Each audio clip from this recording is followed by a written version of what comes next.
So, Orlando Sentinel columnist David Whitley, he apparently held a Sprite summit. This is what he called it, a Sprite summit between Trump lovers and Trump haters, and says, hey, look, they can peacefully coexist. This happened during the rally, the Trump rally in Orlando earlier this week. We're going to talk to him next half hour, but Alan first. So we had the Trump rally in Orlando earlier this week, the 45 Fest. I saw this column in the Orlando Sentinel from David Whitley. Now, I actually talked to him a few months ago. He was the guy that wore a MAGA hat around town just to see how people would react. And I had him on PM Orlando a few months ago, and I saw this story by him. He goes to the rally. He sees Trump supporters, Trump lovers, and he goes and sees those protesting, the Trump haters. He actually gets two of them together, and they sit down and have a chat. Well, how does it go? Well, we'll talk with David Whitley next, and of course, much more. Yeah, that'll come after an update of Orlando's news, weather, and traffic. So can Trump lovers and Trump haters peacefully coexist in this country, and of course here in Orlando?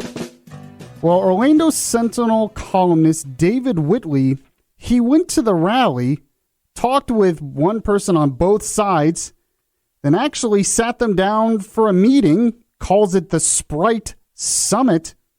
We're going to find out how that went right now from Mr. Whitley from the Orlando Sentinel. David, how are you this morning? I'm fine, Michael. How you doing?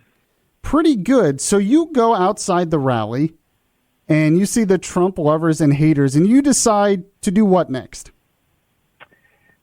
I just thought it'd be interesting to pick one of a member of each contingent and get them together and see if they could connect on more of a human basis. I mean, I wasn't looking for a kumbaya moment where they would, hug just all agree on everything and yeah, and all agree on everything. It's just that there's always been a lot of conflict and animosity in politics. I mean, politics is about settling differences, but it seems these days that it has gotten so personal, and the other side sees each other as flawed at best, or crazy at best, and evil at worst. That they ascribe the worst motivations to their thoughts. I mean, if you're against immigration, it's because you hate Mexicans. If you're against abortion, it's because you hate women, as opposed to just these are just policy issues that you have an opinion on.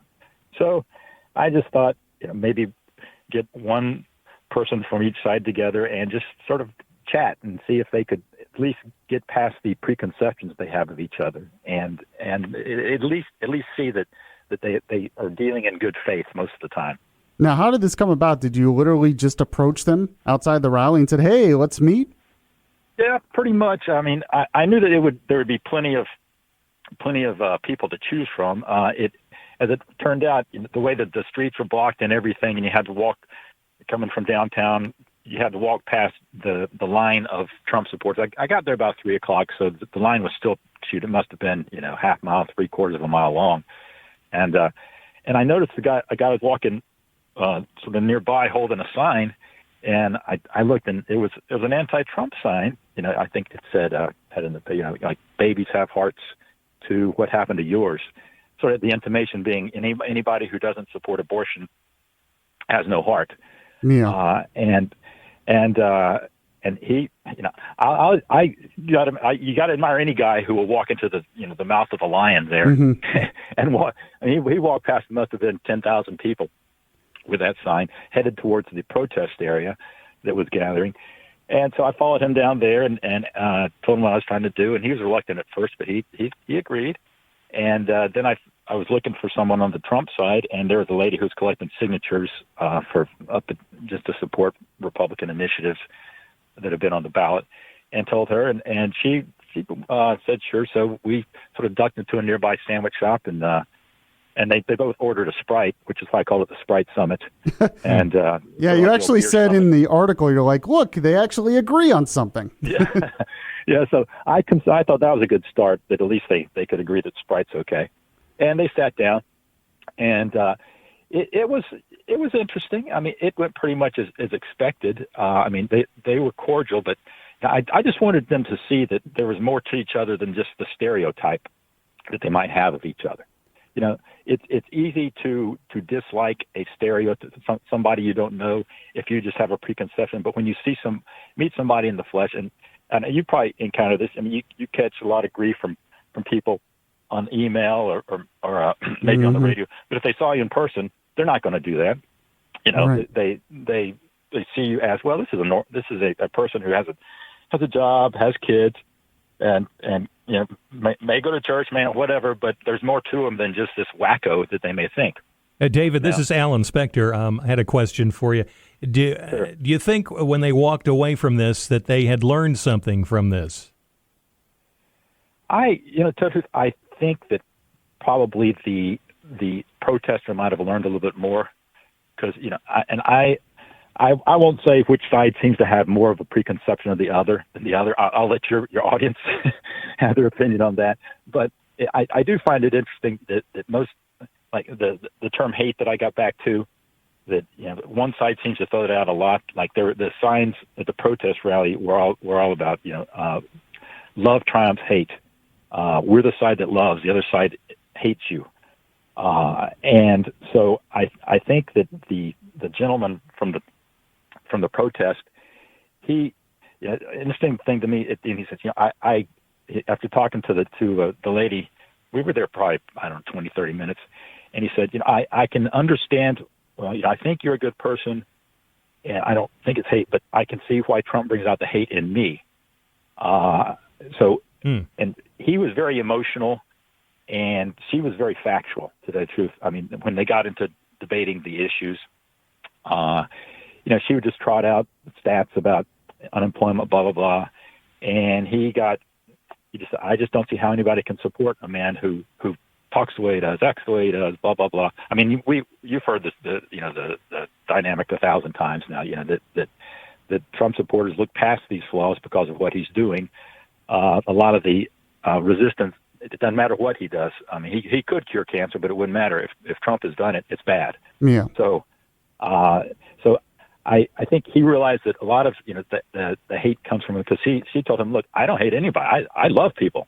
I just happen to think that I don't approve of some of Trump's mannerisms and personality, but he's the guy that we needed in there at this point. And a lot of it is what are the options that we have now, if not Trump? I mean, it's not as if the other side is presenting an option that somebody who's moderate might say, hey, yeah, I'll go for them. I mean, the options seem to be pretty much, you're either going to go with Trump or you're going to go with a socialist. Gotcha. And that's not much of a choice. So, David, I was wondering, do you have a few more minutes with us? Because we got to take a break, but I wanted to get your take on, what do you think is driving a lot of this division? Can you stay on with us for just a couple more minutes? Sure. All right. We're talking with David Whitley, who is a columnist for the Orlando Sentinel. He actually approached a Trump hater and a Trump lover at the Trump rally, got them to sit down together and have a cordial conversation in what he calls the Sprite Summit. We're going to continue our conversation with David next on Orlando's news, weather, and traffic in 2 minutes. This is Good Morning Orlando. Welcome back to Good Morning Orlando. This is Yaffe filling in for Bud. Melissa Fox is producing. Kelly is screening your calls. And Alan Spector, of course, giving us the news. Right now, we're talking with David Whitley, who's a columnist for the Orlando Sentinel. He has proof, he says, that Trump lovers and haters maybe can peacefully coexist, and actually held a little conversation with one from each side, learned some things. David, welcome back to the show. Sure.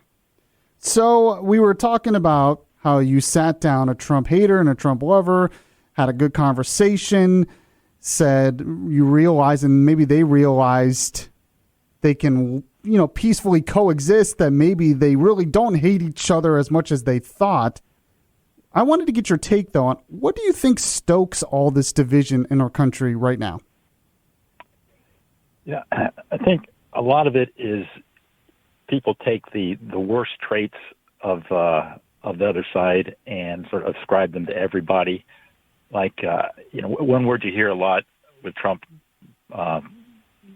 protesters, is that they bring up Charlottesville, the white nationalist. Every Trump supporter is a white nationalist.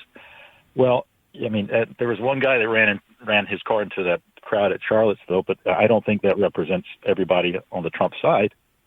But you can sort of create a straw man to say they're all like that. It would be the same thing as if the Trump supporter said, well, everybody on the other side is like that, the wacko guy who tried to shoot up the congressional softball field. I think that it's easy to say that, they're all like that. I mean, I got the sense when I was at the protest side that was gathering the other day that they looked down the street and for a lot of them that just looked like a Klan rally. I want to say, you need to come down and meet some of these people and see that they're not here. They don't hate you, but so that they take the most extreme actions of and there are bad elements on both. I mean, there are some lunatics. There are white nationalists who support Trump. And certainly there are plenty of Antifa wackos that would support whoever the Democrat is. So I think that they take the worst elements and the worst part of the worst characteristics of the site and they describe it to everybody.